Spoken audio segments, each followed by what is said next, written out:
National Weather Service office in Honolulu, Hawaii. The preceding signal was a test of the NOAA Weather Radio's public warning system. This is only a test.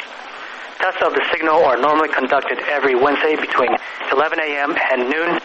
If there is a threat of severe weather on the day of the test, it will be postponed to the next available fair weather day. For hazardous watches and warnings, the warning alarm tone will be activated for the following counties.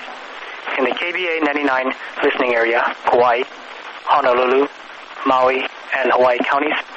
In the WZ2557 listening area, Hawaii County.